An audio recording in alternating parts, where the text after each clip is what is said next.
আজি শিৱৰাত্ৰি সেইকাৰণে আমি জাগিৰত থকা দেওশাল মন্দিৰলৈ আহিলো। এই মন্দিৰটো বহুত পৌৰাণিক আৰু বহুতে ভাল লাগে। ৰাস্তাৰ কিনাৰতে আছে, 37 নং ৰাষ্ট্ৰীয় ঘাইপথৰ কিনাৰতে, আৰু ইয়াত দূৰ দূৰণিৰ পৰা বহুত ভক্ত আহে। আজি গাড়ী আমি বহুত দূৰতে থব লগা হৈছে, কাৰণ মন্দিৰৰ ওচৰত আশে পাশেও গাড়ী নিব নোৱাৰে। চাওক কিমান দীঘল লাইন। আহি আমি এতিয়া মন্দিৰৰ ওচৰ পালোহি। তাতে চাকি বন্তিৰ কাৰণে চাকি বন্তি আৰু ধূপ কিনি লওঁ। চাওকচোন ইমান মানুহ দেখিছে চাৰিও চাইডে, মানে অগণন মানুহ আহে। আজি বহুত দূৰ দূৰণিৰ পৰা আহে ভক্তসকল, আৰু দুদিনীয়াকে পাতে এই মেলা ভাগ। পূজাৰ লগতে মন্দিৰৰ কিনাৰত যিখিনি খালী জেগা আছে তাতে ডাঙৰকে মেলা এখন পাতে, আৰু বহুত ভাল লাগে সঁচাকে।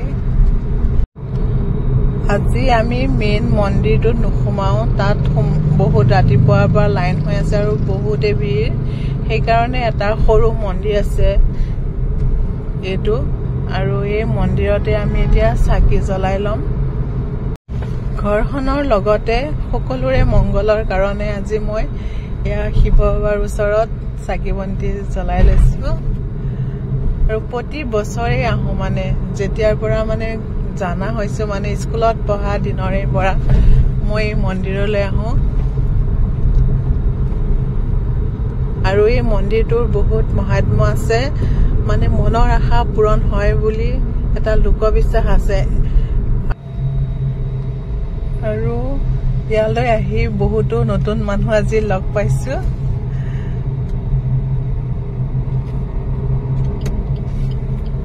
এয়া বাইদেউ, মোৰ লগত চাগৈ প্ৰায়ে দেখিয়ে থাকে, এওঁকো লগ পালো। এওঁলোকো আহিছে আজি মন্দিৰলৈ, আৰু সকলোৱে মিলি কেইখনমান ফটো লৈ ললো। এয়া মানসী আৰু এয়া মোৰ হাজবেণ্ড। এতিয়া মেইন মন্দিৰ ভাগৰ ভিতৰৰ পিনে আমি সোমাই আহিছো। এয়া দেখিছে অগণন মানুহ, সকলো মেইন মন্দিৰৰ পিনে আহি আছে। তাতে শৰাই চাকি বন্তি দিব সকলোৰে। আৰু ৰাস্তা দেখিছে ইমানে ভিৰ, আৰু ৰাস্তাৰ মন্দিৰৰ চাৰিওকাষে দোকান, ফল মূল, চাকি বন্তিৰ পৰা আৰু প্ৰসাদ সকলো ইয়াতে পোৱা যায় বাৰু। সেইকাৰণে একো দিগদাৰ নহয়। ঘৰৰ পৰা প্ৰসাদ নানিলেও মন্দিৰতে সকলোখিনি পোৱা যায়। মন্দিৰত দিবলগীয়া যিখিনি সামগ্ৰী আপোনালোকে দিব বিচাৰে।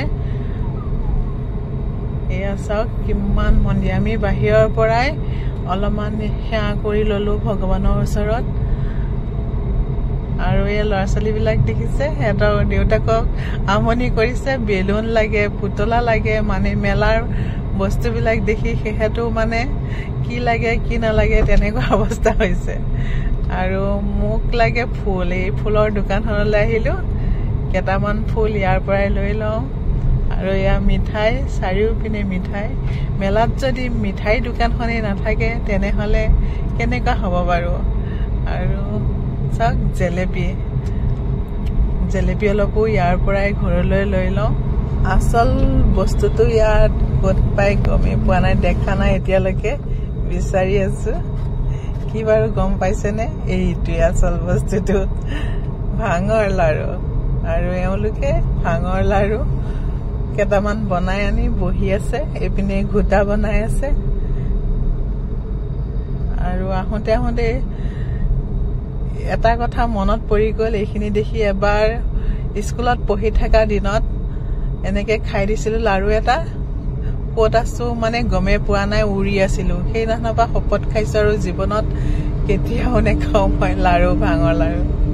আৰু এয়া মানসীয়ে এটা আইচক্ৰীম কিনি ললে, তাই এতিয়া খাই আছে। মোৰো ঘূৰি ঘূৰি পিয়াহ লাগিছে, সেইকাৰণে কুঁহিয়াৰ ৰস এগিলাচকে খাওঁ। আপোনালোকে বাৰু দেওশাল মন্দিৰত মোৰ ফলোৱাৰ্ছ বিলাকে কোনে কোনে আহিছে কমেণ্টত জনাবচোন। আৰু জাগিৰোডৰ পৰা বাৰু যিসকলে চাইছে তেওঁলোক বাৰু নিশ্চয় আহিছে চাগৈ এবাৰ হ'লেও এই মন্দিৰত। আজিৰ ভিডিঅ'টো মই ইমানতে সামৰো। আকৌ লগ পাম অন্য এটা ভিডিঅ' লৈ আহি আছো। বাই।